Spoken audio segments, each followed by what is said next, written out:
सभी मित्रों को प्रणाम।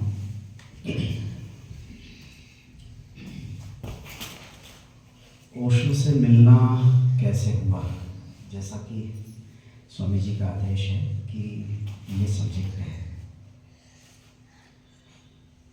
बचपन से स्वभाव मेरा धर्म के मामले में क्रांतिकारी रहा। सब चीज़ों को देखता रहा, कौन पूजा कर रहा है, कौन उपवास कर रहा है, कौन किसी बाबा को सुन रहा है। चूँकि पारिवारिक पृष्ठभूमि मेरे परिवार की धार्मिक थी, मेरे बड़े भैया भी बहुत धार्मिक प्रवृत्ति के थे और मेरे ख्याल से बहुत सारे संतों के सब वीडियो और ऑडियो ये सब घर में रहते थे।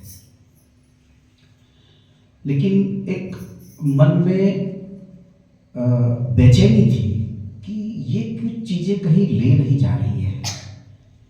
कर्म कांड में उलझ के हम कुछ रिजल्ट नहीं दिख रहा था।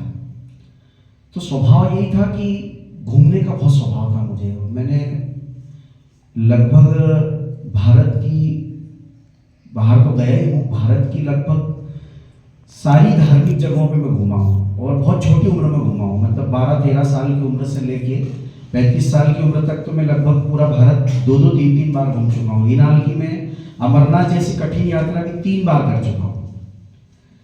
तो कहीं से मुझे सेटिस्फेक्शन नहीं मिल रहा था और मेरे ख्याल से यहाँ कोई भी उनमें से परिचित नहीं है जो खंडवा में पहले सन्यासी थे, हरिओम प्रभु।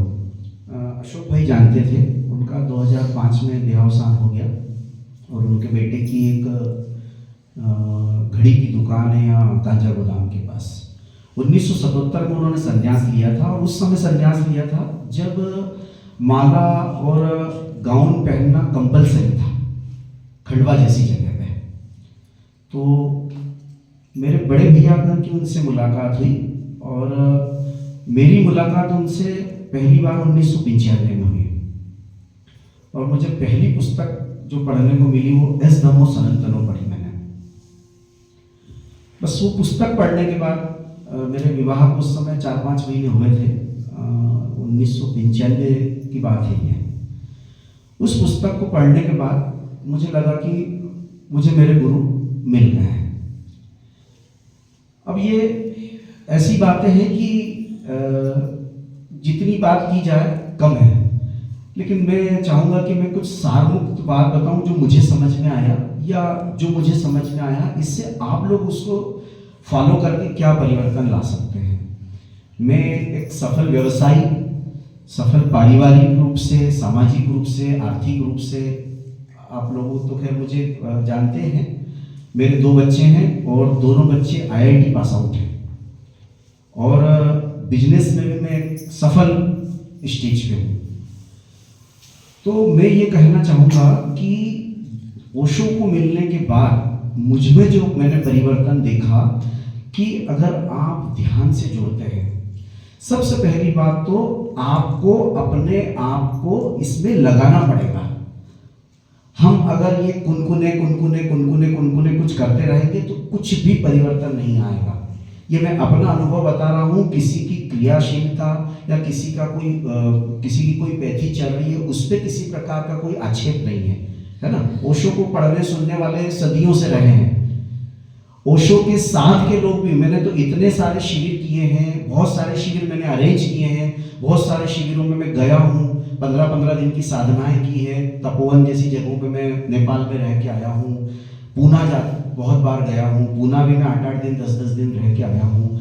लेकिन सार मुझे जो ये समझ में आया है कि जब तक हम अपने को खुद को लगाएंगे नहीं, तब तक कुछ प्रतिफल नहीं मिलेगा।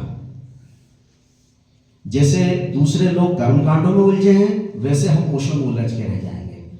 ओशो ने हर बात कही है, चूंकि वो एक ब्रह्मांड में एक अलग अस्तित्व है उनका, तो ये उसको सौभाग्य कह लें या दुर्भाग्य कह लें कि जो हमारा मन कहेगा वो हमको वहां मिल जाएगा। मुझे अगर आज शराब पीना है तो मुझे वहां से उसके लिए भी पॉजिटिव मिल जाएगा कि पी ले बेटा, ये भी पीने की चीज है। जिस दिन होश आएगा उस दिन छूटेगी। लेकिन ये भाव कब जगेगा कि ये शराब मेरे लिए गलत है। तो मैं जो अनुभव की बात कहना चाहूँगा वो यही कि जब तक हम अपने आप को नहीं लगाएंगे तब तक रिजल्ट नहीं मिलेगा। और ये हमारा सौभाग्य है कि ऐसे सद्गुरु हमको मिले हैं। बहुत सारे, अभी आप खैर सभी लोग व्हाट्सएप और फेसबुक और ये सब चीज़ों को देख रहे हो, चारों तरफ से ज्ञान ऐसा बरस रहा है कि समझ में नहीं आ रहा है कि सभी ज्ञानी हो गए या हम ही बच गए हैं ज्ञानी, बाकी सब ज्ञानी हो गए हैं। तो मैं यही कहना चाहूँगा कि ओशो की विधियों को पहले समझे गहराई से और किसी भी एक मेडिटेशन को प्रतिदिन करें।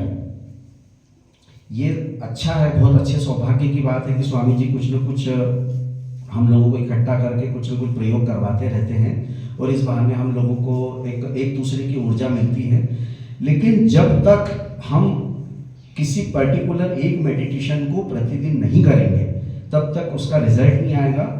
और उसके बाद उस मेडिटेशन का प्रभाव आपको दिन भर मिल रहा है या नहीं, इसको भी हमको अपने आप को देखना है।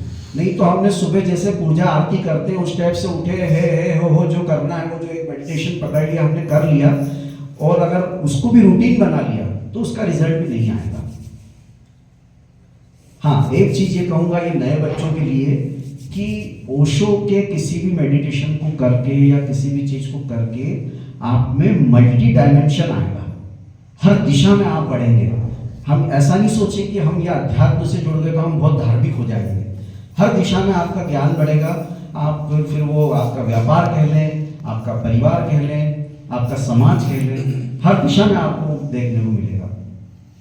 ज़्यादा समय नहीं लेते हुए जो मुझे समझ में आया वो मैंने आपको बताया है। बाकी फिर वही कहूँगा कि आप प्रयोग में उतरें और प्रतिदिन प्रयोग करें। जब तक आप प्रतिदिन प्रयोग में नहीं जाएंगे रिजल्ट का मजा नहीं आएगा। धन्यवाद।